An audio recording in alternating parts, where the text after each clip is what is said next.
बिस्मिल्लाहिर्रहमानिर्रहीम। बरादरान इस्लाम, ये दौर इंतहाई फितनों वाला है। जिस तरह इस दौर का बहुत बड़ा फितना मिर्ज़ा जेलमी है, इसी तरह का एक और फितना है जो अपने आपको मुफ्ती भी कहता है, फजल भी कहता है, हमदर्द भी कहता है। और जिस तरह मिर्ज़ा जेलमी ने हज़रत सैयदना अमीर मुआविया की ज़ात पर यह इल्ज़ाम लगाया था कि उन्होंने शरात सुलह पूरी नहीं की, और हमने उसे चैलेंज दिया था मिर्ज़ा जेलमी को कि अगर तू माई का लाल है, हलाली है, तो वो शर्तें साबित कर सही संदों के साथ अहले सुन्नत की किताबों से। तो जैसे मिर्ज़ा जेलमी जवाब नहीं दे सका, मर जगह नहीं दे सकेगा, इसी तरह उवैस रब्बानी के प्रोग्राम में बैठकर उसी बेदर्द बेफजल मुफ्ती ने सैयदना अमीर मुआविया की ज़ात पर वही इल्ज़ाम लगाया है। मुआविया बिन अबी सुफियान ने उस मुआहदे की खिलाफ वर्जी की जो कि इमाम हसन अलैहिस्सलाम के साथ था। इमाम हसन अलैहिस्सलाम के साथ जो सुलह हसन हुई, जिसका हमारे यहाँ बहुत ये लोग नाम लेते हैं, सुलह हसन बुखारी में है, दो अजीम ग्रोह, उसकी खिलाफ वर्जी हुई। उसकी खिलाफ वर्जी हुई। उस्तुल गाबा के अंदर शराइत लिखी हुई हैं, अल इस्तियाब के अंदर हैं, हमारे अहल सुन्नत मसादिर के अंदर ये शराइत लिखी हुई है। किन शराइत के ऊपर इमाम हसन अलैहिस्सलाम ने मुआविया बिन अबी सुफियान के साथ वो शराइत के ऊपर वो आपने सुन लिया कि सैयदना अमीर मुआविया रज़ियल्लाहु तआला अन्हु पर ये इल्ज़ाम लगा रहा है कि उन्होंने शराइत सुलह पूरी नहीं की, और अहले सुन्नत मसादिर के अंदर मौजूद है, उस्तुल गाबा में मौजूद है, अल इस्तियाब में मौजूद है।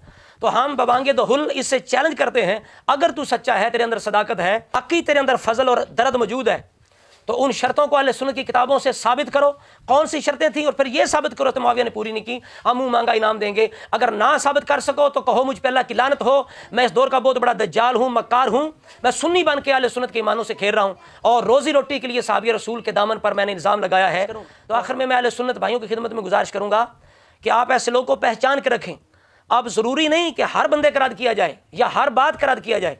हर दौर में बेशुमार ऐसे लोग होते हैं जो अहले सुन्नत के खिलाफ जहर उगलते हैं, आलो साहब की गुस्ताखी करते हैं, तो हर बात का जवाब देना, हर बंदे का जवाब देना मुमकिन नहीं। तो लिहाजा मैंने ये 2-3 वीडियो बनाई हैं ये मुफ्ती बेदर्द के खिलाफ, इसलिए कि ताकि सुन्नी भाई पहचान ले कि ये सुन्नी नहीं है, ये कट्टर राफजी है, और इसकी सूरत देख लें किस तरह फटकार पड़ चुकी है।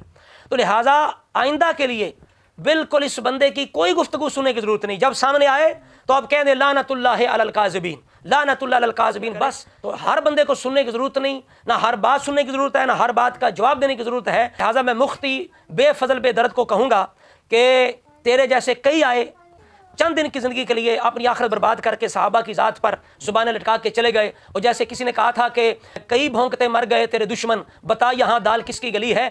कई सहाबा इकराम अहले बैत के दुश्मन भौंकते मर गए, किसी की भी दाल नहीं गली। तुझे दावत फिक्र देते हैं कि तौबा कर, सराय रास्त पर आ जा। आखिर में फिर हम कहते हैं कि तूने जो इल्ज़ाम लगाया सैयदना मुआविया पर कि उन्होंने शराइत सुलह पूरी नहीं की, अहले सुन्नत की मोतबर किताबों से मोतबर अंदाज से साबित करो, हम मुँह मांगा तुझे इनाम देने के लिए तैयार हैं।